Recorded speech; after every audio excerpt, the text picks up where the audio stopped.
Janine Henwood from VA Finishing School, and today I'm going to be interviewing Jasmine Adams from Jasmine and Co here with us in the group, and she's going to tell us a little bit about what she does in her virtual assistant business, how she serves her clients, and what inspires her. So I'm going to give Jasmine the opportunity to hop online and tell us a little bit about herself. Hi, Jasmine. Hi, Janine. How are you? I'm good. How are you doing? I'm doing good.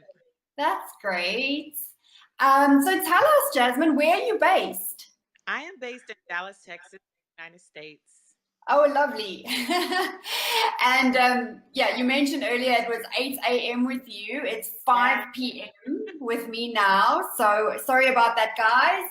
My day is just about winding down and Jasmine is starting her day. So there we go.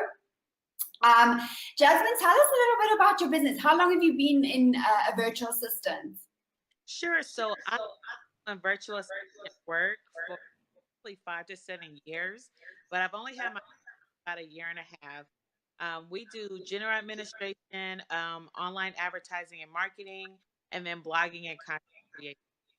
Okay, great. And do you work alone in your business, or do you have a team? I have a team. So I have two subcontractors I work with as needed. They're specialized in specific things, and then the rest of the work I take on myself. Okay, that's awesome. Mhm. And Jasmine, where are your clients based? Are they mostly in the US, or are they sort of like worldwide? And are they mostly in your states, or do you do cross states as well? Good question. I've had clients all over the world, within the year and a half.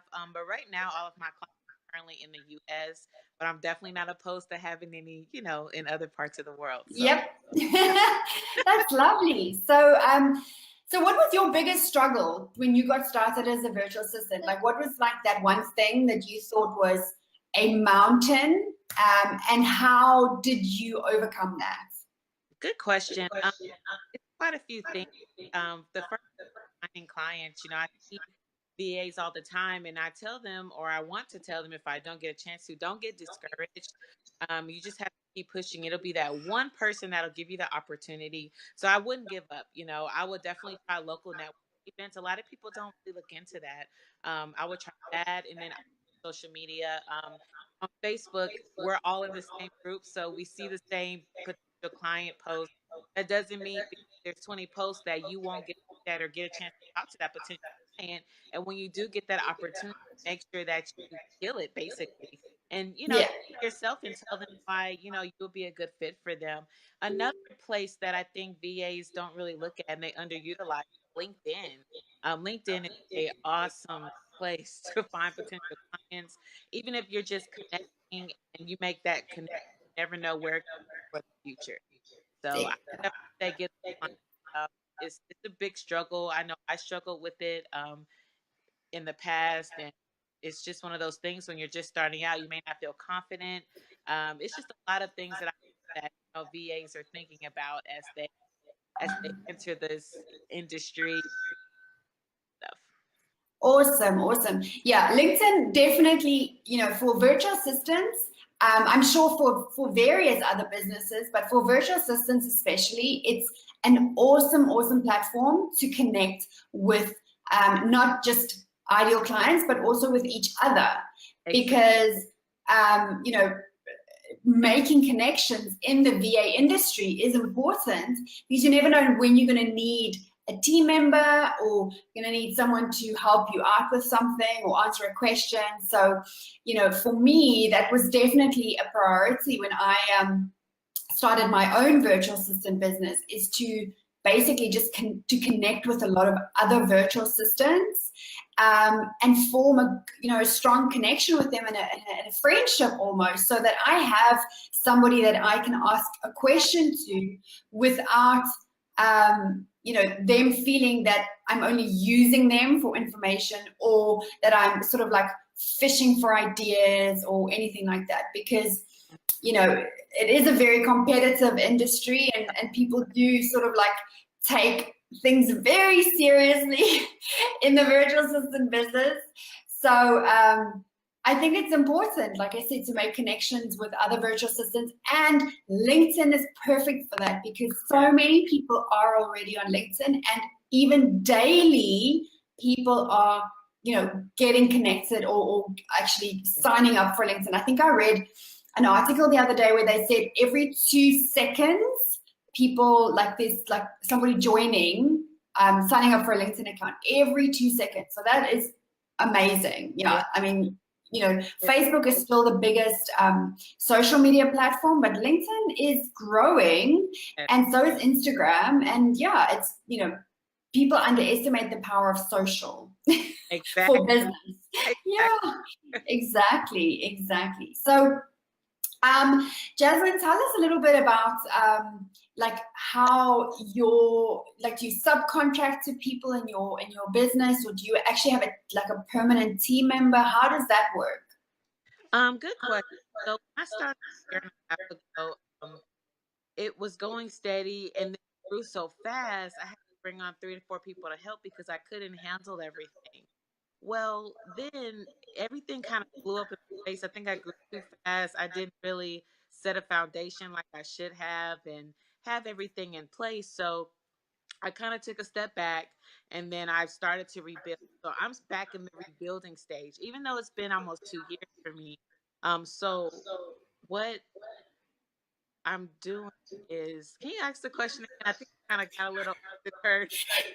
Sure, no problem. So my question was, how does it work with subcontracting? Do you, or with people in your, doing work for you, do you have a subcontractor or do you have a permanent team member?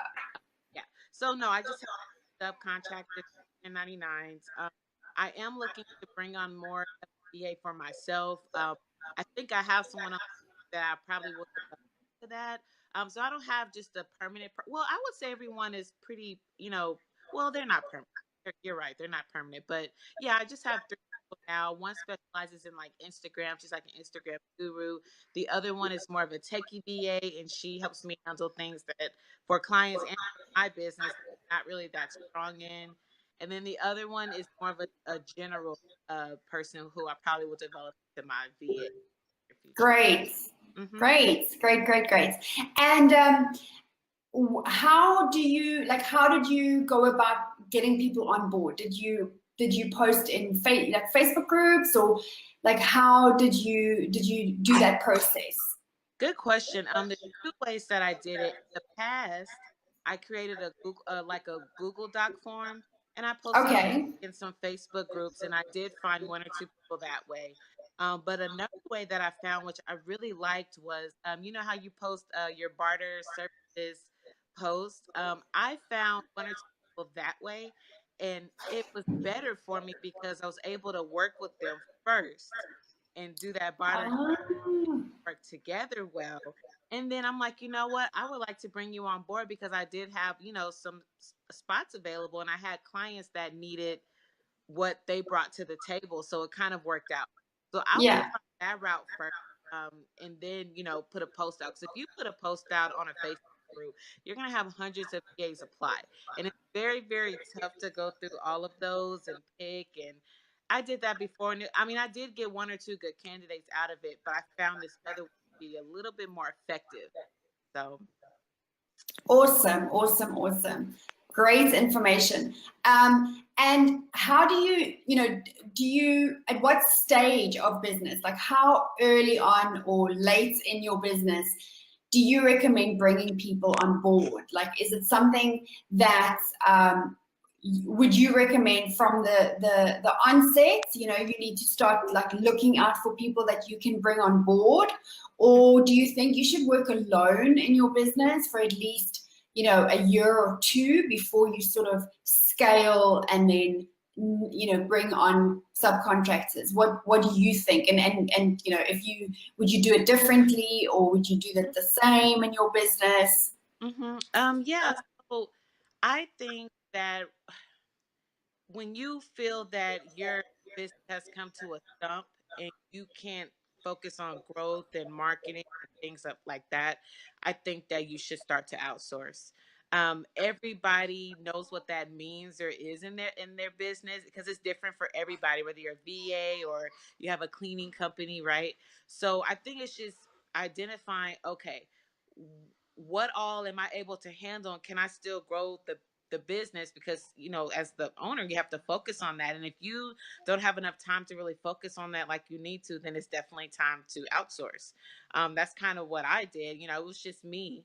And then I had so many clients, I had so much work, I had to outsource. But the Mm-hmm. thing that you want to make sure you have is a foundation and have your systems in place. Because if you don't, when you outsource the work, they're it's not going to make sense. You know, you're not going to really get your money's worth, right? You know, using your VA. You want to make sure that you have all of that in place, because if you don't guide your VA, or if you don't lead them to where they need to be, then they can't be as productive and efficient for you as they need to. So Yeah. that's to me, and that's me speaking strictly from experience. So yeah, I would just make sure that you're identifying when you need the VA. Every person is going to be different. And then B, just making sure that you have your foundations and your systems in place, while you're thinking about that. I think you should always be looking. You may come across someone in the most craziest way, it happens that way, and then you guys could be a fit for each other. So I would always be looking, but you don't necessarily have to bring them on board until you actually need to. Awesome, awesome. So Jasmine, we have a question for you actually, and it is the question is: do you know, or does your clients know that you are subcontracting to others on their tasks and their projects? Like, do you disclose that information to your clients, or do you just, you know, work behind the scenes with subcontractors, and then your clients are under the impression that it's coming from you? Like, how do you That's do a that? question. Both. So depending on what the project is, if it's something that's completely out of my realm, like the techie VA, they know that I will outsource that. I'll help on the project. But if it's something that I'm stronger in, then I will do the work. You know, if I need to pass off just a little bit of it, I will, but it will still majority be me, if that kind of makes sense. Yeah. Both, yeah. Okay, great, great. So Jasmine, what is your why? What is your that one thing that drives you every day to do what you do, to get up in the morning, you know, to sort the kids out, to sort the house out, to sort yourself out, and to sort your clients out? What is that thing that drives you? Definitely my kids. I love what I do, and I love helping business owners. The biggest thing for me is setting something up so that they have better in the future. Also, you know, financial freedom and being able to spend more time with my family. So it's kind of, I guess, a few things. But Mm-hmm. my kids are number one, and then number two, just I really love what I do. I love being able to help business owners, you know, reach the potential in their business. So. Mm-hmm. Awesome. And what advice can you give new virtual assistants that are, you know, looking at they're not sure whether they want to be a virtual assistant, you know, they've sort of like dabbled in it, they've got a client or they've done a little bit of work, but they haven't really, you know, taken the plunge. They haven't fully committed. Like, what is your advice to those people who are still unsure whether this is something that they want to do, you know, full time, or Right. you know? Good question. I would definitely, my first piece of advice would be make sure that it's something that you love to do. A lot of people I've seen in the groups, they're like, oh, I just want to work from home, which there's a lot of different opportunities and industries you can work from home doing, but you kind of have to like it or love it a little bit. You know, it's that would be my first piece. Finding what you love to do and making sure that, you know, as a VA, you can transfer that into what you're doing with your client. Because if you don't, it will catch up to you in the future at some point. Mm-hmm. Catch up. Mm-hmm. I've seen it happen. I've talked to other VAs where it's happened, and they're like, I don't really like to do this anymore. So that would be the first thing that I would say. Number two Okay. would be, sorry, that's my my daughter. That's okay. So that's number one. Number two would be to when how can I say, when you're getting started, don't give up. I know I mentioned that earlier. Just keep pushing. Just keep pushing through. That one client is going to give you that opportunity, because it happened to me. I was in the same shoes that, some of you, if you're new VAs, that you may be in. I've been there and I've done that. And I'm telling you it's possible, because it's possible. And I know it's hard to hear that when you're on the other side of the seat and you're like, but I'm not getting anybody. It's going to come. If you stay aggressive, you have to stay aggressive. On Facebook, you have to stay aggressive. On LinkedIn, you have to stay aggressive. If you find some local networking groups, I promise you, you will find a client sooner than you think. So I would just keep pushing for sure. Exactly. Perseverance, I think a lot of VAs and just business owners in general give up too soon. Yeah. Because they feel like, they're casting sort of, they're casting, and there's no one's biting. And then it becomes too disheartening, or, they just feel like it's a fruitless effort and they give up, where, that's the whole point of doing business. The whole point of business is to constantly put yourself out there, answer, like lead or job postings, put yourself out there, do your marketing, Exactly. show up online. You have to, and like you said, go do it aggressively, and not aggressively as in, ugly aggressively, but you have to be proactive. You can't just sit back and expect people will know that you exist. Even if you have a Facebook page, even if you have an Instagram page, even if you have, the most amazing website, if you're not participating on social media, and you're not making posts and commenting on posts and making yourself visible, then you are invisible, because there are thousands and thousands and thousands and thousands of other people that you sort of like need to compete with. So for new virtual assistants, I stress this all the time, be visible, create awareness, network. That's the best thing that you can do. So Jasmine, we have another question for you. Mm-hmm. What are your thoughts about outsourcing early on in your VA journey if you have a client that would like a service that you have no experience with? For example, you can set up the website, but you would need assistance with the content writing. So what are your thoughts on outsourcing or getting help early on when your client wants a service that you don't provide, or need something that you don't have any skills in? I don't see anything wrong with that at all. If it's something that's out of your skill set, then you definitely want to outsource it. When you're doing that, or before you do that, you want to make sure that you have everything in place. So maybe what I would recommend, I don't know if I said this earlier, is when you're setting up your business, you want to set up the structure. So when something comes along that's like what you're saying, that you'll already have everything ready to go, so you can put a post out, get somebody to help you, and hopefully that'll be a potential team member for you. So that's a good question. Whether you're just starting out or you're seasoned and you've been in business for 5 years, you still want to have a structure in place, because it's going to be some point that you'll have to outsource, whether it's because you have too much work, or whether it's because it's a skill that's completely out of your skill set and you need somebody more specialized. So you always want to be prepared to bring somebody on it, because it can happen at any point. If that Exactly. Yeah. Exactly. And I remember when I started my business, I had the same problem. I provided a specific set of services, and yes, I could probably figure it out, whatever the client was asking in addition, or what I needed in addition, I could probably figure it out on my own, but I didn't have the time. And, I didn't have the time to figure it out or to learn that skill. So a strategy that I had was to actually identify just by networking in Facebook groups, identify people by watching the posts that are being made in groups and watching how they are responding on people's posts and commenting, etc.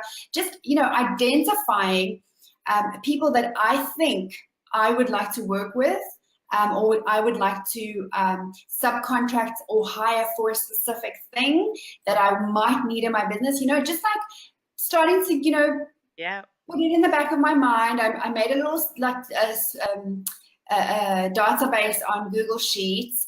I put their names in there, what services they provide, so that when my clients asked, I was ready. I didn't have to scramble, put posts out. It takes, 3 or 4 days for people to respond, and then start the whole process. I was already there. I was, I knew I could contact, and it was just literally like contact and go. So I think it's very, like you said, important to be prepared always in your business. I know a lot of virtual assistants, they sort of like do things a little bit last minute, or they think, oh, it's not going to happen to me, or I'll deal with that problem when it comes, and I'll cross that bridge when I get there. And the problem is it comes faster than you think sometimes. And if it catches you off guard, then it can really like throw you off. So, my advice to everybody always is to have a plan and to be prepared. Think about things that could happen in your business, like preempt and plan for that, and be prepared, and surround yourself with VA friends. That's what's so amazing about all these virtual assistant groups for virtual assistants on Facebook, because they're filled with virtual assistants from all different backgrounds. They do different services. They've been in business for, a variety of years, and it's just, there's so many amazing people out there. So network. Jasmine, before we sign off, this is really amazing. I really appreciate you taking the time. I know it's super early for, for your family and for your day. It's a big thing for you guys, so I do appreciate that. But do you have any parting thoughts or anything that you would like to just tell us, or any tips that you can give new virtual assistants just before we sign off? Anything that comes to mind? I mean, just don't give up. Like, I can't say enough. Just keep pushing. Your time is gonna come. You're gonna be able to shine. Network, like you were saying, Janine. That's so important, not just for clients, but just to have a base around you of VAs as well to reach out to if you need something, if you have a question. Like this Facebook Live is awesome, but I would love to connect with some of you guys offline. If you want to talk, I'm here. I've been doing this, a little while, so I completely understand everything you're going through. If you're new, if you're not new, I would still love to chat, because I'm going through things in my business now, and I like to talk about it. So you can go to my page, facebook.com/Jasmine and Co team, and send me a message, please, or go to my website at jasmineandco.org. So I would love to chat with you about what you're going through, and it's just good to have somebody there to talk to about it, especially that's in the same industry and that understands what you're going through. So exactly, that's great. Thank you so much, Jasmine. Have a fabulous day, and thank you everybody for watching. If you caught the end bit of this live, do go and watch the full live. Jasmine really gave us some great information. And thank you guys for watching. We'll see you back in the group. Bye.